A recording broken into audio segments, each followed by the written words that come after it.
हे जे नवीन विद्यार्थी येत आहेत किंवा जे डिस्क्रिप्टिव्ह पॅटर्नमध्ये मागच्या 2 वर्षापासून तयारी करतायत त्यांनी अनालिसिसची सवय वाढवलेली आहे, पण त्यांना फॅक्च्युअल डेटा लक्षात राहत नाही कारण ते पाठांतर करायची सवय नाही. आणि जे ऑब्जेक्टिव्ह पॅटर्नचे विद्यार्थी आहेत त्यांना पाठांतर करायची सवय आहे. सो तुम्ही जे आतापर्यंत मेहनत केली आहे ना त्याचा उपयोग तुम्ही आन्सर रायटिंग मध्ये करू शकणार आहे. तुम्हाला इतके जास्त फॅक्ट माहिती आहेत की तुम्ही UPSCच्या विद्यार्थ्यांना डायरेक्ट टक्कर देणार आहेत. अजिबात असं विचार करू नका की क्लास नाही लावले तर माझं सिलेक्शन नाही होणार. क्लासेस लावण्याची गरज नाही.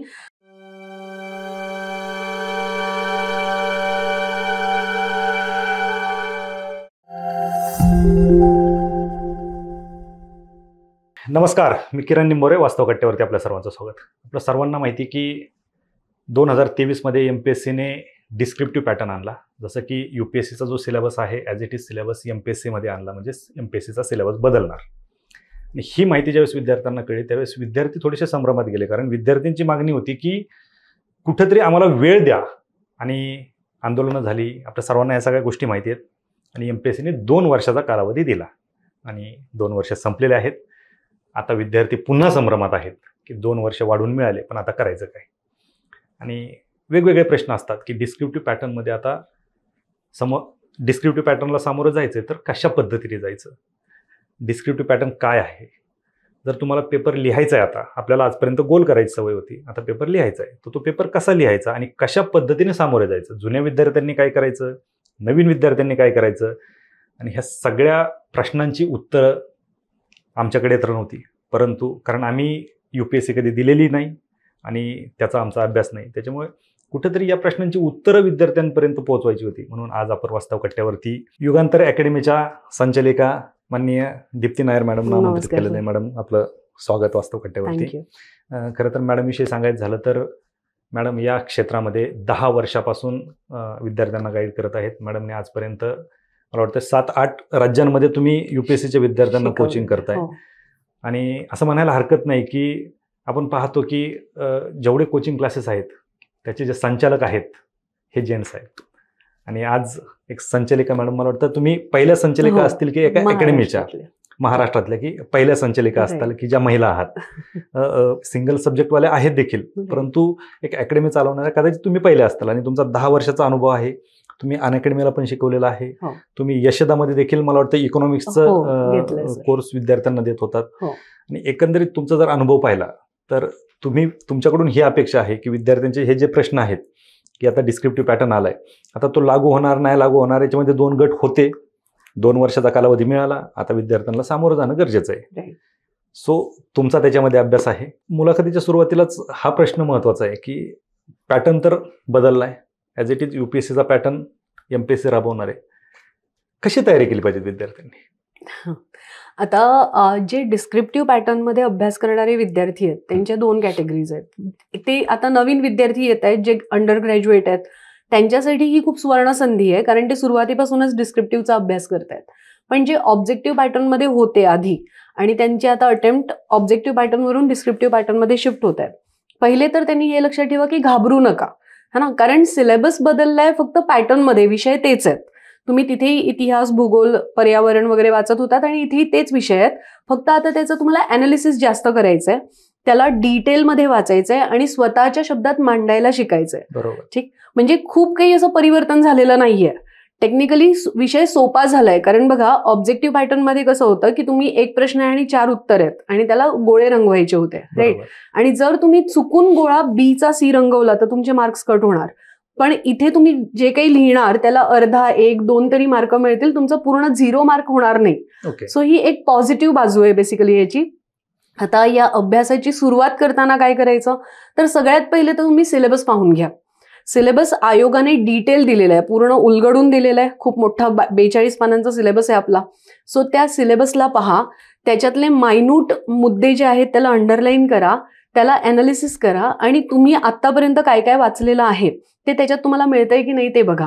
आणि जर ते नवीन असेल तर मग नव्याने त्याचा अभ्यास करण्यासाठी NCERT, स्टेट बोर्ड आहेत, यांची जी पुस्तकं आहेत त्याचा अभ्यास करून आपण याची सुरुवात करू शकतो. आम्ही मराठी माध्यमातले NCERT जमणार आहे का? मग सर NCERT आणि स्टेट बोर्डाचे जे सिलेबस आहेत ते जवळपास सेमच आहेत. NCERT 1 क्लास पुढे चालते. आता नवीन जी स्टेट बोर्डाची पुस्तकं आलेली आहेत ती इतकी उत्कृष्ट आहेत, त्याच्यामध्ये चित्र आहेत, ग्राफ आहेत, डायग्राम्स आहेत, इतकी सुंदर पुस्तकं बनवली स्टेट बोर्डाने, ती पुस्तकं उत्कृष्ट आहेत आणि मी तर म्हणेन की सगळ्यांनी वाचली पाहिजेत. टेक्निकली आता तुम्ही ग्रॅज्युएशन वगैरे करताना स्टेट बोर्डाची पुस्तकं वाचूनच आलेली आहेत, पण झालंय काय की आपल्याला तेव्हा कोणी सांगितलं नाही की या पुस्तकांचं महत्व काय, म्हणून तुम्हाला ती परत वाचावी लागतात. पण आता वाचताना एक्झामच्या दृष्टिकोनातून माहिती मिळवण्यासाठी, नॉलेज मिळवण्यासाठी ती पुस्तकं वाचा. ती खूप उत्कृष्ट पुस्तकं आहेत स्टेट बोर्डाची. नक्कीच. परंतु तुम्ही सुरुवातीला सांगितलं की पूर्वी तुम्हाला गोल करायचं होतं, आता लिहायचंय. सगळ्यात मोठा प्रॉब्लेम तोच आहे की ते लिहायचं कसं. आता सर बघा, प्रत्येक विद्यार्थी इथे जो येणार एमपीएससीच्या परीक्षेसाठी किंवा युपीएससीच्या परीक्षेसाठी तो ग्रॅज्युएट झालेला विद्यार्थी आहे. म्हणजे तुम्ही ग्रॅज्युएशनच्या परीक्षांमध्ये लिहिलेलं आहे, असं नाही की आपल्यासाठी लिहिणं नवीन आहे. किंवा आता राज्यसेवा मुख्य परीक्षा जे आत्ताचं पॅटर्न आहे वस्तुनिष्ठ पद्धतीचं, तिथे सुद्धा तुम्हाला व्याकरणाचे पेपर आहेत ते लिहायचे आहेत. सो लिहिणं काही तुमच्यासाठी नवीन नाहीये, फक्त तुम्हाला आता अनालिसिस करायचंय, स्वतःच्या शब्दात मांडायचंय, पुस्तकी भाषा नाही वापरायची, स्वतःचे विचार डेव्हलप करायचे. बेसिकली तुमची पर्सनॅलिटी डेव्हलपमेंटची ही परीक्षा आहे. सो थोडंसं तुमच्या कम्फर्ट झोनमधून बाहेर येऊन थोडी जास्त रायटिंग स्किलवर जर तुम्ही मेहनत केली तर डेफिनेटली ही परीक्षा खूप सोप्या पद्धतीची असणार आहे. बरोबर. पण तुम्ही जे सांगताय की ते डेव्हलप करायचंय, पण कसं करायचं? कारण आजपर्यंत विद्यार्थ्यांना सवय ही की 1 मार्क कसा मिळेल या दृष्टीने विद्यार्थी अभ्यास करायचे. बरोबर. कारण 1 मार्क महत्वाचा आहे, त्यासाठी मग फॅक्च्युअल डाटा असेल किंवा आणखीन काही गोष्टी असतील. तर एक गोल केला की 1 मार्क किंवा 2 मार्क जे असतील ते मिळत होते. आता लिहायचंय, मग ते स्किल कसं डेव्हलप करायचं? बघा, त्याच्यासाठी सराव आहे आणि अगदी सुरुवातीपासून जर तुम्ही सराव केला तर सराव कसा करायचा हा एक मुद्दा आहे. सो काय करायचं की जे काही तुम्ही वाचताय, समजा आज तुम्ही इतिहासाचं एखादं पुस्तक घेतलंय किंवा भूगोलाचं घेतलंय आणि ते वाचायला सुरुवात केली आहे, तर वाचायला सुरुवात केल्यानंतर तुम्ही तो लेसन वाचल्यानंतर 2-3 वेळा तो लेसन वाचा आणि पुस्तक बंद करा. ठीक. पुस्तक बंद केल्यानंतर तुम्हाला काय कळलं ते स्वतःच्या शब्दात लिहिण्याचा प्रयत्न करा. आता सुरुवातीला काय होणार, तुम्ही 5च ओळी लिहू शकाल किंवा 2च ओळी लिहू शकाल, पण हळूहळू जशी जशी तुमची अंडरस्टँडिंग डेव्हलप होत जाणार ना, तसं तसं तुम्ही जास्त लिहायला शिकाल. सो जेव्हा तुम्ही त्या पुस्तकाचं कॉन्टेंट स्वतःच्या शब्दात मांडायला शिकाल, म्हणजे तुम्हाला काय कळलं हे तुम्ही मांडायला शिकाल, तेव्हा आपोआप तुम्ही आन्सर रायटिंगकडे वळता. म्हणजे आन्सर रायटिंगसाठी काही खूप असं रॉकेट सायन्स नाहीये. Answer writing is a skill, it's an art. So basically तुम्हाला काय कळलं त्या विषयामधून, त्या चॅप्टरमधून, त्या टॉपिकमधून, ते तुम्हाला मांडायचंय. आणि आता ऑब्जेक्टिव्ह पॅटर्नचा अभ्यास करताना तुम्ही खूप सगळे फॅक्ट लक्षात ठेवलेले आहेत, खूप पाठ केलेले आहेत. मग लिहिताना ते फॅक्ट तुम्हाला आधार म्हणून, उदाहरण म्हणून यूज करायचे. कारण तुम्ही जे काही आर्ग्युमेंट देणार त्याला एक्झाम्पलचा आधार दिला ना, तर तुमची आर्ग्युमेंट अजून ऑथेंटिक होणार आहे. म्हणजे मला तर वाटतं की ऑब्जेक्टिव्ह पॅटर्नच्या विद्यार्थ्यांना याचा जास्त फायदा होणार आहे डिस्क्रिप्टिव्ह पेक्षा. का बरं? कारण हे जे नवीन विद्यार्थी येत आहेत किंवा जे डिस्क्रिप्टिव्ह पॅटर्नमध्ये मागच्या 2 वर्षापासून तयारी करतायत, त्यांनी अनालिसिसची सवय वाढवलेली आहे, पण त्यांना फॅक्च्युअल डेटा लक्षात राहत नाही, कारण ते पाठांतर करायची सवय नाही. आणि जे ऑब्जेक्टिव्ह पॅटर्नचे विद्यार्थी आहेत त्यांना पाठांतर करायची सवय आहे. सो तुम्ही जे आतापर्यंत मेहनत केली आहे ना, त्याचा उपयोग तुम्ही आन्सर रायटिंगमध्ये करू शकणार आहे. तुम्हाला इतके जास्त फॅक्ट माहिती आहेत की तुम्ही युपीएससीच्या विद्यार्थ्यांना डायरेक्ट टक्कर देणार आहेत. त्यांना फॅक्च्युअल डेटा माहिती नसतो. आता बघा, 2024चा जो पेपर होता किंवा 23चा जो पेपर होता युपीएससीचा प्रिलिम्सचा, त्या प्रिलिम्सच्या एक्झाममध्ये काय झालं, युपीएससीचा पॅटर्न आतापर्यंत असा होता की अनालिसिसवाले प्रश्न विचारले जायचे, कॉन्सेप्ट बेस. 2023च्या एक्झाममध्ये ऑब्जेक्टिव्ह टाईप म्हणजे फॅक्च्युअल डेटाबेस प्रश्न आले. तर तुम्हाला ऐकून आश्चर्य होईल, कदाचित तुम्ही ऐकलंही असेल की युपीएससी करणारे विद्यार्थी फेल झाले आणि एमपीएससी करणारे विद्यार्थी त्यामध्ये पास झाले होते. कारण फॅक्ट्स तुम्हाला जास्त माहिती असतात, टीचर्सपेक्षा जास्त फॅक्ट्स मुलांना माहिती असतात. म्हणजे पूर्ण पुस्तक पाठ करून ठेवलेलं आहे. मग त्याचा उपयोग तुम्हाला इथे होणार आहे बेसिकली. म्हणजे जे म्हणतात ना की आमचा अभ्यास वाया जाईल, तुमचा अभ्यास अजिबात वाया जाणार नाहीये. उलट तुम्ही नवीन विद्यार्थ्यांपेक्षा 2 पावलं पुढे असणार आहात. सो तुम्ही या स्पर्धेत अजून पुढे आहात. स्वतःचा न्यूनगंड सोडून जर तुम्ही पूर्ण ताकदीने या पेपरमध्ये उतरलात ना, तर तुम्ही रँक होल्डर आहात टेक्निकली. कंटेंट तुमच्याकडे रेडी आहे, फक्त ते उतरवायचं कसं हे तुम्हाला शिकायचं. म्हणजे युपीएससीच्या विद्यार्थ्यांपेक्षा हा प्लस पॉईंट आहे. एक्झॅक्टली. तुम्ही आता जे बोलत आहोत त्याच्यामध्ये बऱ्याच वेळा अभ्यास साहित्य, पुस्तक वगैरे बोलत काय आता नेमकं युपीएससी साठी आहेत, इंग्लिशमध्ये आहेत. बरं. तर एमपीएससी साठी अभ्यास साहित्य काय असणार आहे ना सर? बघा, जसं विद्यार्थ्यांना 2 वर्षाचा वेळ मिळाला, तसं टीचर्सना, लेखकांना, प्रकाशकांना देखील 2 वर्षाचा वेळ मिळाला. आणि हे पॅटर्न लागू होणार असं आपल्या आयोगाने सांगितलं होतं आणि त्यामुळे सगळ्यांनीच तयारी केली. मग रायटर्सनी देखील तयारी केली, उत्कृष्ट पुस्तकं शोधून काढली. म्हणजे जे काही ऑथेंटिक पुस्तकं आहेत लायब्ररीतून, कॉलेजच्या लायब्ररीतून, रेफरन्स बुक आहेत, त्यांचा उपयोग करून त्यांनी इतके कंपाईल किंवा कन्साईज नोट्स बनवलेत ना, उत्कृष्ट दर्जाचं मराठी मटेरियल तयार झालेलं आहे. के सागरची पुस्तकं आहेत, जी आता तुम्ही बघताच आज संदर्भ ग्रंथ सर पाठवत आहेत सगळ्यांना. युगांतर अकॅडमीची पुस्तकं आहेत, जी आम्ही तयार केलेली आहेत स्वतः, शिक्षकांनी स्वतः तयार केलेली आहेत, 2 वर्ष दिलेले आहेत. मला वाटतं सगळे जे लोक डिस्क्रिप्टिव्ह पॅटर्नचे बॅचेस आता घेतील त्या सगळ्यांची पुस्तकं रेडी आहेत. सो विद्यार्थ्यांनी ना अभ्यासाकडे लक्ष द्या. पुस्तकं आहेत, तुम्हाला मटेरियल आहे, मेंटर्स आहेत, टीचर्स आहेत, उत्कृष्ट टीचर्स आहेत. आणि सर महाराष्ट्र पुरोगामी महाराष्ट्र आहे. आपल्याकडे समाजसुधारक होते, आपल्याला फुले, शाहू महाराज, आंबेडकर, डॉक्टर बाबासाहेब आंबेडकरांचा वारसा लाभलेला आहे. त्यामुळे प्रगत महाराष्ट्र आहे.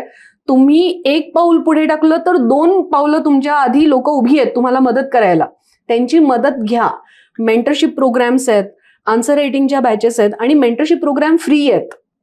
त्याच्यासाठी फीज नाहीये. आम्ही युगांतर अकॅडमीच्या प्लॅटफॉर्मवर मेंटरशिप प्रोग्राम फ्री केलेला आहे की जर कोणाला काही प्रॉब्लेम असेल, पुस्तकं कोणती वाचायची, तुम्ही आन्सर लिहिलेलं आहे, कोण चेक करणार, ऑप्शनल कसा निवडायचा, आम्ही कोणत्या स्ट्रीम मधून तयारी करायची, या सगळ्यासाठी आमचा प्लॅटफॉर्म आम्ही ओपन ठेवलेला आहे. 1 रुपया घेत नाहीत. सो तुम्हाला मदत करण्यासाठी लोक आहेत, फक्त तुम्ही या तर खरं ना, म्हणजे हे आहे बेसिकली. बरोबर. तुम्ही सांगितलं की तुमचा प्लॅटफॉर्म फ्री आहे, परंतु ज्या वेळेस विद्यार्थ्यांची मागणी होती की बाबा पॅटर्न पुढे टाकला किंवा हा पॅटर्न नको, विरोध होत होता, त्यावेळेस ज्या अडचणी विद्यार्थी सांगत होते त्याच्यामध्ये एक सगळ्यात महत्त्वाची अडचण होती की आता क्लासेस येतील, खूप मोठी फीज भरावं लागेल, ज्यांच्याकडे पैसे आहेत तेच क्लासेस करू शकतात, तेच अधिकारी होऊ शकतात, गरिबांनी काय करायचं.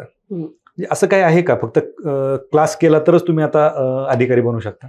नाही. बघा, जे नवीन पॅटर्न आलेलं आहे, डिस्क्रिप्टिव्ह पॅटर्न आलेलं आहे, तुम्ही पॅटर्नचा सिलेबस बघितला ना सर, तर त्या पेपरची नावं सुद्धा काय आहेत? General studies paper 1, general studies paper 2, general studies paper 3 आणि 4.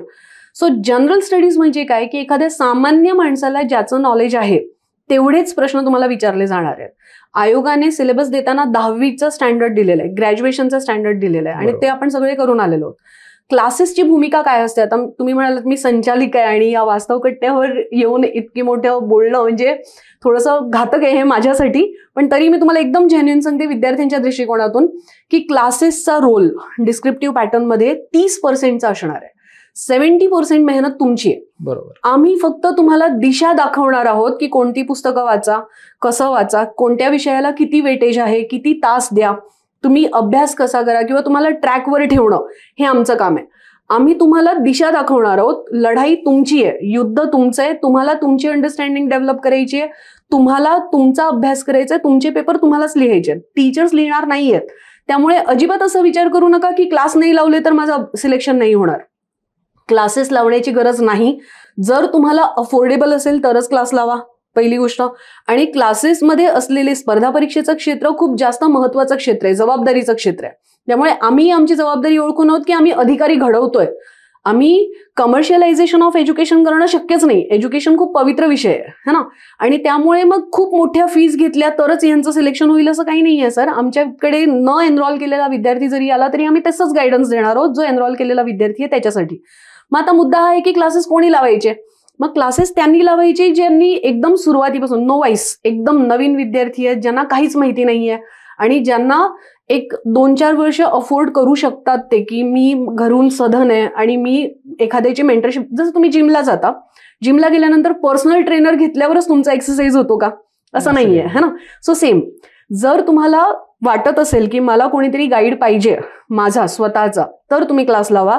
जर तुम्हाला वाटत असेल की मला फक्त बुकलिस्ट द्या, मी वाचून अभ्यास करतो आणि तुम्ही माझे आन्सर चेक करून द्या, तरीही ती सुविधा अवेलेबल आहे. क्लासेस लावलेच पाहिजेत असं अजिबात नाहीये. नक्कीच.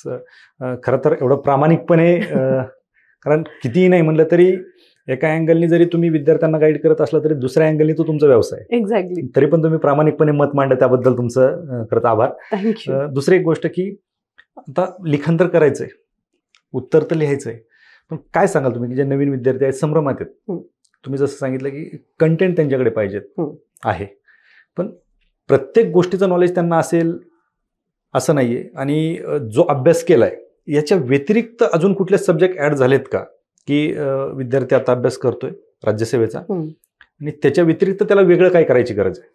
असे काही सब्जेक्ट आहेत का? बघा, मी पहिले पण म्हटलं की ही एक्झाम आहे ना सर, ही तुमच्या पर्सनॅलिटीची एक्झाम आहे. आता तुम्ही जेव्हा वयाच्या 20, 22, 23, 25 वर्षाचे असता तेव्हा तुम्हाला थोड्या थोड्या गोष्टी, जसं इंटरनॅशनल रिलेशन्स, भारताचे इंटरनॅशनल रिलेशन्स दुसऱ्या देशांशी कसे आहेत ते तुम्हाला माहिती असायला पाहिजे. तुम्ही एक्झाम देताय की नाही देताय तरी माहिती असायला पाहिजे. भारतासमोर सिक्युरिटीच्या बाबतीत कोणत्या कोणत्या समस्या उभ्या आहेत ते तुम्हाला माहिती असायला पाहिजे, सजाण नागरिक म्हणून. त्यानंतर तुमचे इतिहास, भूगोल तर तुम्ही कोणत्याही एक्झामसाठी वाचताच आहात. सो कोणते विषय ऍड झाले, अगदी मायन्यूट विषय ऍड झालेले आहेत, जसं इंटरनल सिक्युरिटी, इंटरनॅशनल रिलेशन्स, हे 2. एथिक्सचा विषय ऍड झालेला आहे. आणि एथिक्सचा विषय असा आहे की जो ऍड झाल्यामुळे तुम्हाला त्याचा फायदाच होणार आहे. पूर्ण एक पेपर आहे एथिक्सचा. आणि मला असं वाटतं की नीतिमत्ता कोणी कोणाला शिकवू शकत नाही, ते तुमचं अपब्रिंगिंग मध्ये आपोआपच डेव्हलप होतं. आणि जी काही नीतिमत्ता तुमची आत्मसात झालेली आहे ती तुम्हाला किती अप्लाय करता येते व्यावहारिक जीवनामध्ये, त्याच्यासाठी केस स्टडीज असतात. जे ऍड झालंय तो आहे ऑप्शनलचा पेपर. तो एक आहे ज्याचा तुम्हाला विशेष अभ्यास करावा लागणार आहे.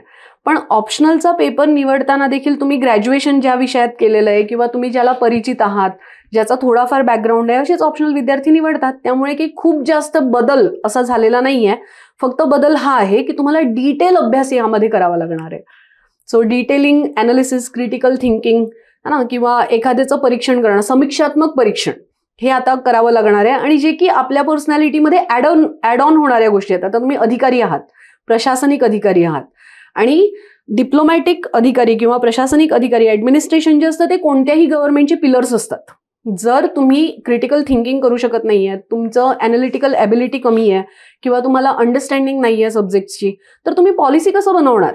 बरोबर है ना. म्हणजे ही ट्रेनिंग आहे बेसिकली. तुम्ही प्रशासनात गेल्यानंतर आपल्या देशासाठी जे कॉन्ट्रीब्यूट करणार आहात त्याची ट्रेनिंग तुमची लबासना किंवा यशदामध्ये होत नाही, क्लासरूममध्ये होते. हा पेपर पॅटर्न असा आहे, हा सिलेबस असा आहे की हा अधिकारी घडवतो, हा व्यक्ती घडवणारा सिलेबस आहे. सो ऑब्व्हियसली यामुळे तुम्ही सामान्य वर्गापासून उत्कृष्ट वर्गापर्यंत अपलिफ्ट होणार आहात. अगदी बरोबर. हेच मला पुन्हा तुम्हाला विचारायचं आहे. मी नवीन स्टुडंट आहे. बरं. तुम्ही सांगितलं की तुमच्याकडे फ्री मेंटरशिप आहे. मला तुम्हाला मेंटर बनवायचं आहे. बरं. एक नवीन विद्यार्थी म्हणून माझा हा प्रश्न राहील तुम्हाला की मला ह्या सगळ्या गोष्टी करायच्यात, पण सुरुवात कशी करायची आणि काय करायचं, ह्या सगळ्या गोष्टी तुम्ही ज्या आता सांगितल्या, हे आत्मसात करण्यासाठी नक्की काय केलं पाहिजे? बघा, सगळ्यात पहिले तर जे पहिला टप्पा आहे, आता एकदम नवीन आलेला विद्यार्थी जो असतो ना, त्याला मी पहिले हे सांगते की सिलेबस बघा आणि सिलेबस पाठ करा. General studies paper 1. आता बघा, UPSCने जो सिलेबस दिलेला आहे, Union Public Service Commission is an advisory body to government, right. So ही जी युनियन पब्लिक सर्व्हिस कमिशन आहे, यांनी जो सिलेबस डिझाईन केलेला आहे त्याच्यामागे काहीतरी लॉजिक असणार ना. त्यांनी GS1 मध्ये हेच सब्जेक्ट का बरं ठेवले असावेत, इतिहास, भूगोल आणि भारतीय समाज, किंवा जनरल स्टडीज पेपर 2 मध्ये संविधान, गव्हर्नन्स, हे सगळं का ठेवलेलं आहे बरं? त्याचं काहीतरी कारण आहे. सो ते समजून घेण्याचा प्रयत्न करा. सो हिस्ट्री सगळ्यात पहिला विषय आहे. का बरं? तुम्हाला समाजाच्या समस्या समजून घेण्यासाठी तुमचा इतिहास माहिती असायला पाहिजे. तो इतिहास माहिती असल्यानंतर तुम्हाला जॉग्राफी माहिती असायला पाहिजे, कारण भारत डायव्हर्सिटीचा देश आहे ना. Unity in diversity is a feature of Indian society. So त्या डायव्हर्सिटीला समजून घेऊन, त्या जॉग्राफिकल कंडिशन्सना समजून घेऊन, भारतीय समाजाचे प्रश्न सोडवण्यासाठी तुम्ही या समाजात येत आहे, या प्रशासनात येत आहे. सो पहिले तर सिलेबसचं आकलन करा, पाठ करा, सिलेबसला अंडरलाईन करा, try to read between the line की काय काय पॉईंट्स आहेत. आणि त्याच्यानंतर मग प्रिव्हियस इयर क्वेश्चन पेपर बघा, कारण आयोगाकडनं आपल्याला 2 गोष्टी मिळालेल्या आहेत, एक सिलेबस, एक PYQ. आणि यावरून तुम्हाला हे लक्षात येतं की आयोगाची नक्की डिमांड काय आहे, है ना. सो PYQ बघितल्यावर तुम्हाला हे कळतं की मी जी काही पुस्तकं वाचणार आहे किंवा वाचतोय, है ना, ते बरोबर आहे की नाही. कारण रेफरन्स बुक तुमच्यासाठी नाही.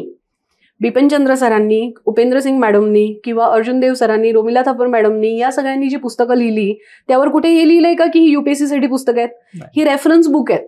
आणि त्या रेफरन्स बुकमधून आपल्याला सिलेबस काढायचा आहे. सो तुम्हाला सिलेबसच माहिती नसेल तर रेफरन्स बुक कसं वाचाल? त्यामुळे पहिली पायरी आहे सिलेबस बघा. बघा म्हणजे पाठ करा, अनालिसिस करा, अंडरलाईन करा आणि त्याला उलगडण्याचा प्रयत्न करा, त्याला समजून घेण्याचा प्रयत्न करा. आणि त्याच्यानंतर मग तुम्ही स्टेट बोर्डापासून सुरू करा. स्टेट बोर्डाची पुस्तकं वाचा. स्टेट बोर्डाची पुस्तकं वाचताना प्रिव्हियस इयर क्वेश्चन पेपर डोक्यात राहू द्या की हे प्रश्न इथून आलेले आहेत.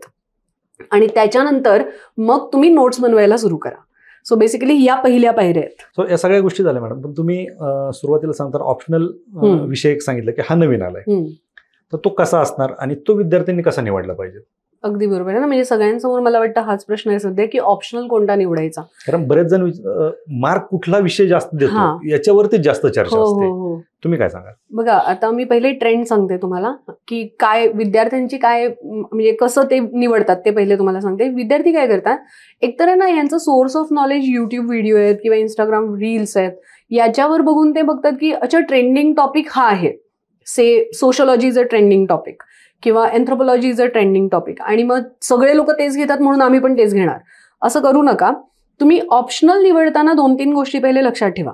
Optional subject is a game changer in your result, कारण 500 मार्काचा आहे, ठीक. आणि 1750 मार्काच्या एक्झाममध्ये, मुख्य परीक्षेमध्ये 500 मार्काचा ऑप्शनल सब्जेक्ट असणार आहे. एक ऑप्शनल सब्जेक्ट तुम्हाला निवडायचा आहे ज्याचे 2 पेपर असणार आहेत. ओके, ठीक. म्हणजे 2 पेपर एकाच सब्जेक्टचे असणार आहेत, पेपर 1 पेपर 2.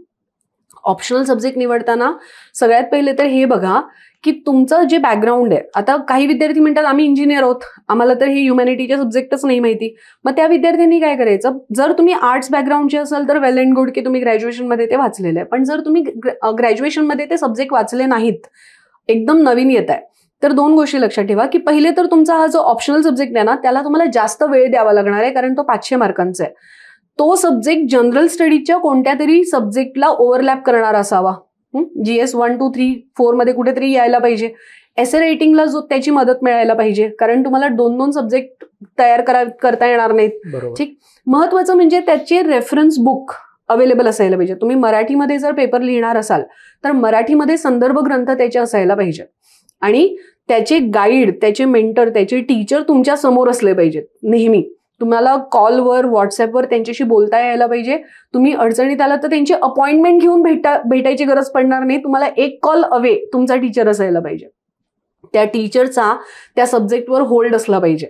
त्या टीचरना बेसिकली माहिती असायला पाहिजे की या सब्जेक्टची डिटेलिंग काय आहे, त्याच्यावर किती प्रश्न येतात, तुमची स्ट्रॅटेजी काय असायला पाहिजे, पेपर 1 मध्ये किती अटेम्प्ट करायचे, पेपर 2 मध्ये किती अटेम्प्ट करायचे, हे सगळं टीचरना व्यवस्थित माहिती असायला पाहिजे. सो तुमचे टीचर निवडताना सुद्धा तुम्ही सावधान राहा. म्हणजे कारण काय झालंय की आता ऑप्शनल सब्जेक्ट सगळे शिकवायला सुरू करतायत, है ना. तुमचा बॅकग्राऊंड आहे का, है ना, तुम्ही आतापर्यंत शिकवलंय का, तुम्हाला त्या सब्जेक्टची अंडरस्टँडिंग किती आहे, तुमचे नोट्स तयार आहेत का, ठीक, किंवा बेसिकली त्या सब्जेक्टची मायन्यूट डिटेलिंग तुम्हाला माहिती आहे का, हे सगळं पहिले विद्यार्थ्यांनी बघा आणि मग आपले टीचर निवडा. सो ऑप्शनल सब्जेक्ट निवडताना रेफरन्स बुक, गाईड, तुमच्या भाषेत तुमची पुस्तकं, नोट्स आणि तुम्ही लिहिलेलं आन्सर कोणीतरी इव्हॅल्युएट करून देणारं आहे का, हे बघायला सुरू करा. आणि महत्वाचं म्हणजे की जर जनरल स्टडीजला ओव्हरलॅप करणारा सब्जेक्ट असेल तर तोच तुमचा ऑप्शनल असायला पाहिजे.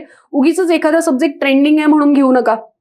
काही विद्यार्थी म्हणतात की या सिलेबसचा किंवा या सब्जेक्टचा सिलेबस कमी आहे, युनिट कमी आहेत, म्हणून हा पेपर माझा ऑप्शनल सब्जेक्ट असणार. Example philosophy.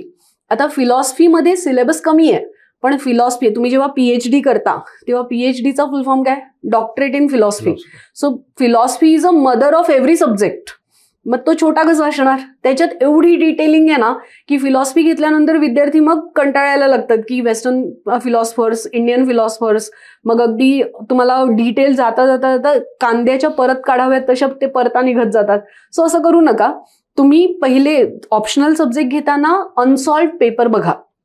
अनसॉल्व्ड, बरं, सॉल्व्ह नाही बघायचे, अनसॉल्व्ड बघा.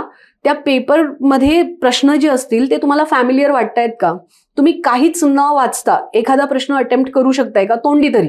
आणि जर तुम्हाला ते चांगलं वाटत असेल, इझी वाटत असेल, तरच तुम्ही तो ऑप्शनल सब्जेक्ट घ्या. ओके, नक्कीच. आणखी एक गोष्ट विचारायची की आम्ही MPSC वाले 1 मार्कसाठी अभ्यास करतो. हो, 1 मार्क कशातून मिळतोय ते आम्हाला महत्वाचं आहे आणि परीक्षेची गरज ती आहे. बरोबर. ती ओळखून आम्ही 1 मार्कसाठी अभ्यास करतो. ज्या वेळेस म्हणजे मी अभ्यासाला सुरुवात केली होती त्यावेळेस बरेच विद्यार्थी पाहिजे की काही न्यूजपेपर 1, 2, 3 मराठी, इंग्लिश न्यूजपेपर घेऊन बसायचे आणि ते आर्टिकल असतील किंवा काही कन्सेप्ट असतील त्याच्यावर त्यांचा भर असायचा. पेपर वाचण्यात त्यांचे 2-3 तास जायचे. पण कालांतराने त्यांची जागा मॅगझिनने घेतली आणि परीक्षेच्या आधी 15 दिवस विद्यार्थी करंट वाचायला सुरुवात केली. आता हा ट्रेंड बदलेल. हो, कारण ना दिस एक्झाम इज अबाउट अवेअरनेस. ठीक, जनरल स्टडीज पेपर 1, 2, 3, 4 मध्ये, एसे रायटिंगमध्ये तुमच्याकडे जो कॉन्टेंट असणार आहे तो इन्फॉर्मेशन बेस असणार आहे. आणि आता इन्फॉर्मेशनचं युग असल्यामुळे तुम्ही अगदी छोट्या छोट्या वेबसाईट्सवर सुद्धा तुम्हाला इन्फॉर्मेशन अवेलेबल असते. पण काय होतं की your human brain is evolving, अजूनही आपण इव्हॉल्व्ह होतोय. सो जेव्हा तुम्ही एखाद्या गोष्टीकडे फोकस करता तेव्हा तेच वाढत जातं, है ना. तुम्ही मॅगझिन किंवा असे जे काही तुमचे छोटे छोटे माध्यमं असतील त्याच्यातून इन्फॉर्मेशन तर मिळवाल, पण ती कन्साईज नसेल. तुम्ही जर रोज न्यूजपेपर वाचत राहिला थ्रू आउट द इयर तर तुमचं जे अंडरस्टँडिंग डेव्हलप होणार आहे ना एखाद्या विषयाबद्दल ते जास्त डिटेल असणार आहे. आणि न्यूजपेपर रिडिंगचं महत्व हे आहे की न्यूजपेपर रिडिंगमध्ये आज जी न्यूज असते त्याचं 2 दिवसांनी एडिटोरियल होतं.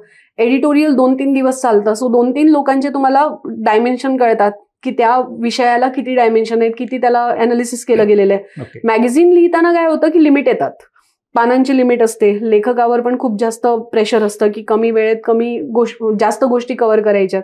त्यामुळे जर न्यूजपेपर तुम्ही वाचला सातत्याने तर तुमचं नॉलेज ब्रशअप होत जातं. Newspaper reading is must.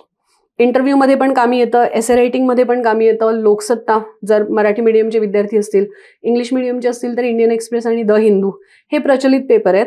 आणि द हिंदूमध्ये असलेली जी इन्फॉर्मेशन आहे ती खूप चांगली क्रिटिकल अनालिसिसवाली इन्फॉर्मेशन असते, कारण नॅशनलिस्ट न्यूजपेपर आहे, है ना. इंडियन एक्सप्रेसमध्ये असलेली इन्फॉर्मेशन अगदी अपडेटेड इन्फॉर्मेशन किंवा अगदी असे अँगल्समध्ये दिलेली, डायमेन्शनमध्ये दिलेली इन्फॉर्मेशन असते. लोकसत्ताचे एडिटोरियल खूप उत्कृष्ट असतात. So basically newspaper reading is must. त्याला अवॉइड करूच नका. मॅगझिन तुम्ही वाचायचे की नाही हा तुमचा प्रश्न आहे, पण थ्रू आउट द इयर तुम्ही न्यूजपेपर तर वाचाच. कारण ओव्हरऑल आन्सर रायटिंग करताना ना बघा कसं असतं, तुम्ही पूर्ण पुस्तक वाचून काढलंय पण तुम्हाला जेव्हा लिहायला सांगणार ना लिहायला नाही जमणार, कारण तुम्हाला कॉन्टेंट आठवत नाहीये. मग जी अंडरस्टँडिंग आहे, एखाद्या गोष्टीची अंडरस्टँडिंग डेव्हलप करण्यासाठी तुम्हाला सरावाची गरज असते आणि तो सराव तुम्हाला न्यूजपेपर मधून मिळणार आहे. त्यामुळे तासभर तरी दिवसाचा तुमचा 1 तासभर तरी न्यूजपेपर रिडिंगसाठी काढाच. नक्कीच नक्कीच. तुम्ही याच्यामध्ये एसेचा पण उल्लेख केला हो, होता. निबंध. जे निबंध आहेत आत्ताही राज्यसेवेच्या मुख्य परीक्षेला निबंध आहेत, मराठी आहे, इंग्लिश आहे आणि नवीन पॅटर्न मध्ये पण आहे. दोन्हीमध्ये काय डिफरन्स असणार? बघा आता जो राज्यसेवा मुख्य परीक्षेमध्ये निबंध आहे तो व्याकरणाच्या पेपरमध्ये आहे, म्हणजे 50 मार्क ऑब्जेक्टिव्ह आणि 50 मार्क डिस्क्रिप्टिव्ह असा डिवाइड झालेला आहे. आणि यामध्ये निबंध मला वाटतं छोटा असतो, म्हणजे कमी मार्कांचा आणि छोटा असतो. पण UPSC मध्ये किंवा डिस्क्रिप्टिव्ह पॅटर्नमध्ये जो येणारा निबंध आहे तो 1000 ते 1200 शब्दांमध्ये लिहायचा आहे आणि 250 मार्कांचा निबंध आहे. त्यामध्ये 2 निबंध तुम्हाला लिहायचे आहेत. ठीक. सो निबंध एक ओपन ग्राउंड एक्झाम असणार आहे, म्हणजे त्याच्यात तुम्हाला स्पेशलायझेशनची गरज नाही. जे टॉपिक असणार ते करंट रिलिव्हंट असणार आहेत.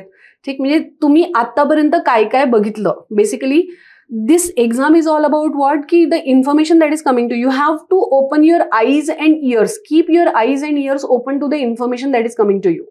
जे काही तुम्हाला मिळते, तुम्ही घरातून बाहेर निघाल्यावर बॅनर बघताय, पोस्टर बघताय, न्यूजपेपर बघताय, युट्यूबवर व्हिडिओ बघताय. युट्यूबवर सुद्धा आता खूप चांगले चांगले व्हिडिओ येत आहेत अनालिसिस करणारे. सो ते तुम्ही पाहताय किंवा एखादं पुस्तक वाचताय, त्या सगळ्या कॉन्टेंटचा उपयोग तुम्हाला निबंधात करायचा आहे. तुम्ही श्लोक ऐकलेले आहेत, लहानपणी एखादी कहाणी ऐकलेली आहे, जे रिलिव्हंट आहे त्या सगळ्या डेटाचा उपयोग तुम्हाला निबंधात करायचा आहे. निबंध हा जो एक पेपर ऍड केलेला आहे ना तुमच्या सिलेबसमध्ये, तो तुमचं विचारसरणी चेक करण्यासाठी केलेला आहे की तुम्ही खूप जास्त अग्रेसिव्ह आहात, खूप जास्त ऑप्टिमिस्ट आहात, खूप जास्त पॅसिमिस्ट आहात, किंवा तुमची पर्सनॅलिटी बेसिकली कशी आहे हे जाणून घेण्यासाठी तो निबंधाचा पेपर ऍड केलेला आहे. कारण काय होतं की जेव्हा तुमच्यावर बंधनं नाहीत ना की फक्त इतिहास लिहायचा आहे, फक्त भूगोल लिहायचा आहे, फक्त राजकारण लिहायचं आहे, तेव्हा विद्यार्थी ओपन होतात आणि 1200 शब्द लिहिताना तुम्ही वाहवत जाता. तेव्हा तुमच्या डोक्यात जे येतं ते तुम्ही लिहत असतात, ती खरी तुमची पर्सनॅलिटी असते. So your answer copy will be reflection of your personality. So तुमची ट्रेनिंग अशी व्हायची आहे, जे क्लासमध्ये होतं ते काय होतं, क्लासेसमध्ये नक्की काय केलं जातं, सिलेबस शिकवला जातो. म्हणजे काय केलं जातं, इथे तुम्हाला ही ट्रेनिंग दिली जाते की how to develop your personality from common man to officer. Officer कसा अभ्यास करतो किंवा ऑफिसरची जी विचारसरणी असते ती नक्की कशी असते, याच्यावर तुम्हाला काम करायचं आहे. सो निबंध म्हणजे काय की तुम्हाला न बायस होता एकदम न्यूट्रल वेनी तुमचे विचार मांडायचे. पण आता हे चॅलेंजिंग का असणार आहे, कारण मोठं लिहायचंय. बरोबर. 1200 शब्द है ना, 1000 ते 1200 शब्द. मग आता निबंध लिहिण्याचे सुद्धा पॅटर्न असतात किंवा त्यांचे एक फिक्स पॅटर्न आहे की इंट्रोडक्शनसाठी 1 पेज, कन्क्लुजनसाठी 1 पेज, मधली पानं जी असतील ती मेन बॉडीची असतील, उदाहरणं किती द्यायची, आर्ग्युमेंट किती करायचे, हे सगळं जे हे तुम्हाला आता शिकण्याची गरज आहे. म्हणजे हे नवीन आहे आणि नवीन गोष्टी शिकायला तर उत्सुकता असतेच. सो चॅलेंज एक्सेप्ट करायचे, चालत राहायचं पुढे. ऑब्व्हियसली अधिकारी बनायचं ते करावंच लागणार आहे. कारण भविष्यात देखील चॅलेंज आहेतच आणि त्यासाठीच परीक्षा असते. एक्झॅक्टली. म्हणजे त्या सगळ्या गोष्टी झाल्या. परंतु बरेच वेळा असं होतं की जो अभ्यासाला सुरुवात करतो तो संभ्रमात असतो. मी प्रिलियमचा अभ्यास करू का मेन्सचा अभ्यास करू. कोणी सांगतंय प्रिलियमचा कर, तो म्हणतो की परिणाम मला मेन्सला वेळ भेटणार नाही. कोणी सांगतं मेन्सचा कर, तर ते सांगतात प्रिलियम तर पास हो, नंतर मेन्सचा कर. काय केलं पाहिजे? माझं असं म्हणणं आहे की प्रिलिम्स आणि मेन्सपेक्षा पहिले इंटरव्ह्यूची तयारी करा. इंटरव्ह्यू 45 मिनिटाचा असणार आहे तुमचा, ज्यामध्ये तुमची पर्सनॅलिटी चेक केली जाणार आहे. इंटरव्ह्यूमध्ये काय चेक करतात ते मी तुम्हाला सांगते. तुमचं डिसिजन मेकिंग, स्ट्रेस मॅनेजमेंट, अँगर मॅनेजमेंट, सिच्युएशन हँडलिंग, है ना, म्हणजे हे सगळं तुमचं चेक केलं जाणार आहे. आणि स्ट्रेस मॅनेजमेंट किंवा अँगर मॅनेजमेंट एकदम डेव्हलप होत नाही, ते तुम्हाला थ्रू आउट द इयर करावं लागणार. मग त्यासाठी तुम्हाला मेडिटेशन करावं लागणार. डिसिप्लिनमध्ये तुमचं टाइम टेबल क्लिअर असलं पाहिजे, तुमचा स्टडी टेबल आवरलेला असला पाहिजे, तुमचं नीट अँड क्लीन बिहेवियर असलं पाहिजे, तुमचे उच्चार शुद्ध असले पाहिजेत, तुमच्या लिहिण्यामध्ये एक फ्लो असला पाहिजे. हे सगळे जे आहे ना ते इंटरव्ह्यूमध्ये पण कळणार. सो जर तुम्ही इंटरव्ह्यूची तयारी करायला सुरुवात केली ना तर आपोआप तुमची पर्सनॅलिटी ऑर्गनाईज व्हायला लागते. मग त्याच्यानंतर तुम्ही मेन्सचा अभ्यास करायला सुरू करा. म्हणजे तुम्ही इंटरव्ह्यू आणि मेन्सचा अभ्यास एकत्रच करायला सुरुवात करता. मेन्सच्या अभ्यासामध्ये काय होतं सर की तुम्ही GS 1, 2, 3, 4 आणि ऑप्शनल एसे या पेपरचा जेव्हा अभ्यास करताना तेव्हा त्यातून आपोआपच तुमची अंडरस्टँडिंग डेव्हलप होते आणि त्यातून तुम्हाला प्रिलिम्सचा अभ्यास आपोआप व्हायला लागतो. कारण प्रिलिम्समध्ये जे विषय आहेत तेच मेन्समध्ये आहेत. मेन्समध्ये तुम्हाला लिहायचं आहे, प्रिलिम्समध्ये तुम्हाला फॅक्च्युअल डेटा अभ्यास करायचा. आता अभ्यासाचे 2 प्रकार असतात, हॉरिझॉन्टल अभ्यास क्षितिज आणि व्हर्टिकल ऊर्ध्वाकार. सो तुम्ही क्षितिज अभ्यास जो करता तो प्रिलिम्ससाठी करता आणि ऊर्ध्वाकार व्हर्टिकल जो करता तो मेन्ससाठी करता. सो जितकी जास्त डीप अंडरस्टँडिंग तुमची असेल, कॉन्सेप्ट बेस्ड अंडरस्टँडिंग असेल, तितकं तुम्हाला प्रिलिम्समध्ये फायदा होणार आहे.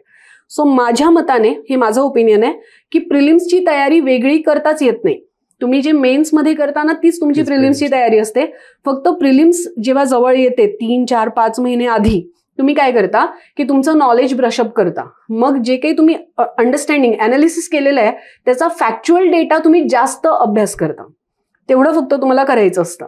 म्हणजे पहिले इंटरव्ह्यू आणि मेन्सचा अभ्यास करा आणि मग प्रिलिम्सचा अभ्यास करा. प्रिलिम्सचा अभ्यास तुम्ही पहिले केला, आता तुम्ही या क्षेत्रात आहातच खूप वर्षांपासून, तुम्ही बघत असाल की खूप सगळे विद्यार्थी ना वर्षभर प्रिलिम्सचाच अभ्यास करतात. बरोबर. त्यांना मेन्सचा अभ्यास करायला वेळच मिळत नाही. आणि त्याच्यानंतर मग होतं काय की तुम्ही अर्ध्या परीक्षेचा अभ्यास करता आणि अर्ध्या परीक्षेचा अभ्यास करतच नाही. मग या परीक्षेची नक्की डिमांड काय आहे? ही परीक्षा तुम्हाला डिग्री देणारी आहे का? नाही, तुम्हाला अधिकारी बनवणारी आहे. बरोबर. आणि अधिकारी म्हणजे काय, टेबलाच्या या बाजूला की टेबलाच्या त्या बाजूला. आणि ते जे टेबल आहे ना ते टेबल शिडी आहे. तुम्हाला एका असे एलिट क्लासमध्ये एंट्री करण्यासाठीची शिडी आहे. तुम्हाला प्रशासनिक अधिकारी व्हायचं आहे, तुम्हाला डिग्री घ्यायची नाहीये. त्यामुळे त्या एक्झामची डिमांड समजून तुम्ही अभ्यास करा पहिले. सो एक्झामची डिमांड तुम्हाला अधिकारी बनवणं आहे. मग त्याच अनुषंगाने तुम्ही तुमचा अभ्यास सुरू करा. प्रिलिम्स, मेन्स आणि इंटरव्ह्यू हे इंटिग्रेटेड पार्ट आहेत त्या एक्झामचे. सो पहिले मेन्सचा अभ्यास करा, मग प्रिलिम्सचा अभ्यास करा. नक्कीच, असं माझं ओपिनियन आहे. काय अगदी बरोबर. एक शेवटचा प्रश्न, थोडक्यात उत्तर सांगा. जो संभ्रम आहे विद्यार्थ्यांमध्ये याच्यावरती आपण बोललोय, परंतु थोडंसं स्पष्ट पाहिजे मला उत्तर त्याचं, की युपीएससीच्याच विद्यार्थ्यांना फायदा होईल आणि पहिले 3-4 वर्ष फक्त युपीएससीचे विद्यार्थी पास होतील. सर, युपीएससीचे विद्यार्थी मंगळावरून नाही आलेले आहेत ना, आपलेच आहेत ना हे सगळे, है ना. म्हणजे युपीएससीचे काय, एमपीएससीचे काय, सगळे विद्यार्थी आपलेच आहेत. युपीएससीच्या विद्यार्थ्यांनी खूप महिन्यांपासून, वर्षांपासून हा अभ्यास केलेला आहे असं तुम्हाला वाटतं, पण जर खरंच त्यांनी इतका डिटेल अभ्यास केला असता तर पास नाही झाले असते का, है ना. सो तुम्ही सगळे एकाच स्पर्धेत उभे आहात, पहिली गोष्ट. आणि मी तुम्हाला म्हटलं की युपीएससीच्या विद्यार्थ्यांचं अंडरस्टँडिंग जरी चांगलं असलं तरी फॅक्च्युअल डेटावर ऑब्जेक्टिव्हच्या विद्यार्थ्यांचं कमांड जास्त आहे. त्यामुळे तुम्ही दोघंही एकाच स्पर्धेत आहात, एकाच लाईनवर उभे आहात, कोणी मागे पुढे नाहीये. फक्त रायटिंग प्रॅक्टिस त्यांची झालेली आहे कारण त्यांनी जास्त वेळ दिलेला आहे आणि तुमची झाली नाही कारण तुम्ही त्याच्यावर कधी विचारच केलेला नाहीये. पण तुम्हाला जर 4-6 महिने दिले किंवा अगदी चांगला अभ्यास तुम्ही रायटिंग प्रॅक्टिसवर केला तर थ्रू आउट द प्रॅक्टिस तुम्ही नक्कीच रायटिंगमध्ये खूप चांगलं करू शकता. आणि महत्वाचं म्हणजे मी पुन्हा एकदा तुम्हाला सांगते की प्रत्येक आर्ग्युमेंटला 2 एक्झाम्पलची जोड द्यायची असते. ते एक्झाम्पल देताना फॅक्च्युअल डेटा लागतो आणि ते फॅक्च्युअल डेटा तुमच्याकडे जास्त आहे. ऑब्जेक्टिव्ह पॅटर्नच्या विद्यार्थ्यांकडे जास्त आहे, कारण तुमचं पाठांतर जास्त झालेलं आहे. आर्टिकल्स पॉलिटीचे तुम्ही इतके रटलेले आहेत की टीचर्स पण गोंधळतात कधी कधी की किती तुम्ही केलेलं आहे ना, किंवा से युद्ध, नावं, ही सगळी जी आहेत ती तुम्ही इतकी पाठांतर करून ठेवलेली आहेत ना की त्याचा उपयोग तुम्ही खूप उत्कृष्ट पद्धतीने करू शकाल. सो युपीएससीच्या विद्यार्थ्यांना जास्त फायदा मिळेल असं काही नाहीये. युपीएससीचे विद्यार्थी, एमपीएससीचे विद्यार्थी, गट ब करणारे विद्यार्थी सगळे एकाच लाईनीवर आहेत, सध्या एकाच रेषेवर आहेत, आणि तुमची स्पर्धा सगळ्यांची एकाच बाजूनी सुरू होणार आहे. कारण तुम्ही रायटिंग स्किलमध्ये लॅक करताय, ते फॅक्च्युअल डेटामध्ये लॅक करतायत, तर दोघांनाही सेमच तयारी करावी लागणार आहे. आणि महत्वाचं म्हणजे की दोघांसाठी सुद्धा ही परीक्षा पहिल्यांदाच होणार आहे है ना. आयोगाने काय केलंय की पहिल्यांदाच ही परीक्षा घेतली जाणार आहे. त्यामुळे पेपरचं पॅटर्न नक्की कसं असेल, युपीएससी सारखे प्रश्न विचारले जातील की आयोग प्रश्नांची लेवल थोडी कमी करेल, हे आपल्याला माहिती नाहीये. परीक्षेची तयारी सगळ्यांना समान स्तरावर करायची आहे, समान प्रॅक्टिसनी करायची आहे, समान मेहनतीने करायची आहे. त्यामुळे सगळ्यांसाठी ही एक्झाम एकदम समान असणार आहे, कोणी मागे पुढे यात नाहीये. नक्कीच, आणि याचा विद्यार्थ्यांनी विचार केला पाहिजे. निश्चितच खरं तर आज आपण जी काही चर्चा केली याच्यामधून बऱ्याच विद्यार्थ्यांचे बरेच प्रश्न जे होते त्यांना त्याची उत्तरं त्यांना मिळाली असतील. खरं तर तुम्ही अतिशय चांगल्या पद्धतीने ह्या गोष्टी सगळ्या एक्सप्लेन केल्या, आणि विशेषतः ग्रामीण भागातल्या विद्यार्थ्यांना याचा फायदा होईल. भविष्यात ज्या विद्यार्थ्यांना आणखीन काही प्रश्न असतील त्यांनी निश्चित मॅडमकडे जावं. 100%. मॅडमने आता सुरुवातीला सांगितले मोफत मेंटरशिप त्यांच्याकडे मिळेल, नाही मिळाले तर मला फोन करा.